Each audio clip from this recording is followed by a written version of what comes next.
կլինի, այսինքն քո իրական կամ ենթադրյալ ազդեցությունը որպես առաջնային մանդատ ունեցող անձ օգտագործել ես։ Մի դեպքում դու արել ես այն լիազորությունը,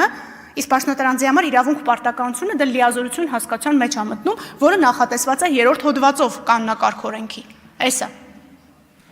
Հովիկ Աղազարյան։ Շնորհակալություն, Տիկին Վարդապետյան, երկու հարց ունեմ։ Ընթերցեմ կարճ բանը 12-րդ էջում է ձեր միջնորդության։ Հատկանշանական է, որ թեև Հովիկ Աղազարյանը հերքել է իր կողմից ՀՀ սննդամթերքի անվտանգության եւ տեսչական մարմնի իրավասու պաշտոնատար անձի հետ հիշյալ հարցի կապակցությամբ որևէ զրույց կամ պայմանավորվածություն ունենալու հանգամանքը, այնուամենայնիվ պարզվել է, որ Հովիկ Աղազարյանը զանգել է։ Այսինքն, եթե ինձ հարց են տվել, որ դուք այս թեմայով խոսացել եք պաշտոնատար անձի հետ, ես ասել եմ ոչ, եւ հետո դուք հետագայում պարզվել է, որ ես իրան զանգարել եմ։ Սա ուղիղ նշանակում է, որ ես եթե զանգել եմ, ապա այդ մասին եմ խոսել։ Մի հարցս, երկրորդ հարցս, Տիկին Վարդապետյան, որ դուք ասում եք մի վարույթից մի մաս առանձնացրել եւ ուղարկում եք դատարան։ Բայց այստեղ չի խախտվում արդյոք իմ պաշտպանվելու իրավունքը, իմ համանդրական անձնամխելիության այսպես կոչված հանգամանքը։ Եվ կներեք հազար անգամ ներողություն, երբ որ դուք ասում եք սուտ է ասում, դա դատախազը կարա այսպես արտահայտություն անի։ Պարոն Աղազարյան, դուք ճիշտ եք ասել, որ սա ԱՏՄ պաշտոնյային չեք զանգել։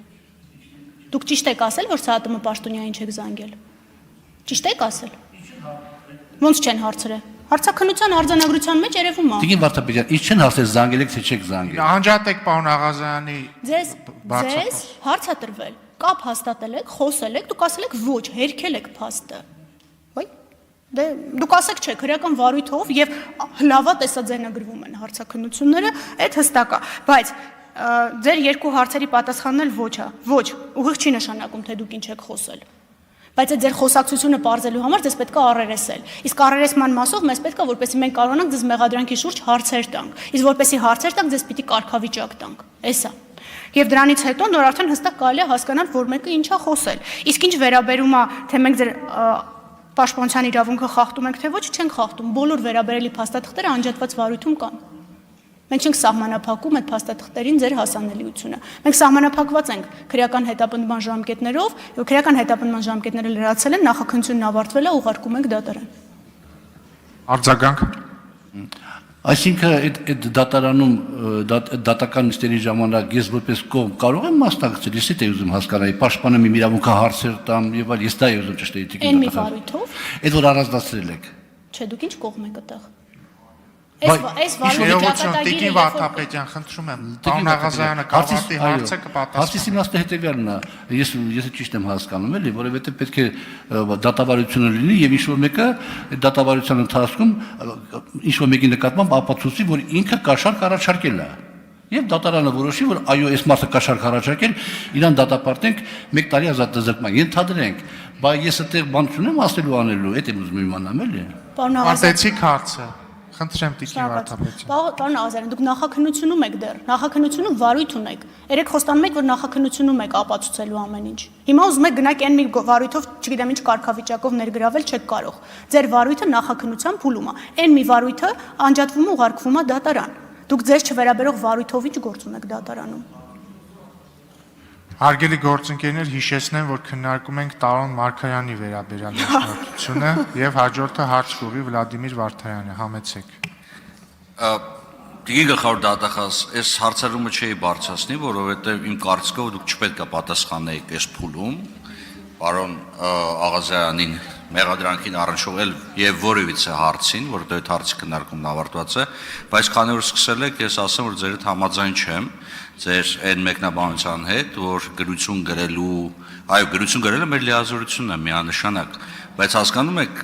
ես էլ եմ այդ հարցադրումը երեք հնչեցել պարոն Աղազարյանի հետ կապված, բայց ինչի եք ասում հետ վերցրագրությունը, այստեղ ես էլ եմ խնդիր տեսնում,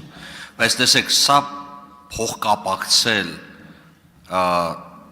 այսինքն պատճառ-հետևանքային կապը գիտեք գրություն գրելու եւ հետ պահանջելու միջև այնքան էլ հստակ չի եւ խնդրեմ որպեսզի մեր լիազորությունները գրություն գրելու այլ կերպ մեկնաբանենք, որտեղ հակառակ դեպքում մենք կդադարենք պարզապես գրություններ գրել, մենք շատ գրություններ ենք գրում։ Իրականում շատ գրություններ են գրում եւ սա մեր լիազորությունների կարևորագույն ետերից մեկն է, բայց ես հարցեր ունեմ կապված պարոն Տարոն Մարգարյանի ներկայացված մեղադրանքի հետ։ Հիմա ճիշտ եմ հասկանում, որ նույն ֆաբուլայով, այսինքն նույն փաստական հանգամանքներով գործեր հարուցված է եղել այդ թվում պարոն Տարոն Մարգարյանի նկատմամբ, որոնք կարճվել են այդ թվում եւ նախ եւ առաջ ոչ արդարացնող հիմքով, այն է վաղեմության ժամկետները լրանալու պատճառով եւ դրա հիման վրա հաշվի առնելով որ գործերը կարճվել են, դրանից հետո մենք բերում ենք նույն ֆաբուլայի հիման վրա մեկ վերավորակում են գործերը եւ փողերի լվացման մեղադրանք ենք ներկայացնում եւ եթե կան տարբերություններ խնդրեմ ներկայացրեք եւ երկրորդ հարցը, որը շատ կարեւոր է, տեսեք, համայնքի սեփականությունը տնօրինում է ոչ թե համայնքի ղեկավարը, այլ ավականին, դա սահմանադրական լիազորություն է ավականում։ Եվ այդ օտարումները իրականացվել է ավականու կողմից։ Մենք նաեւ քրեիրավական տեսանկյունից պետք է հասկանանք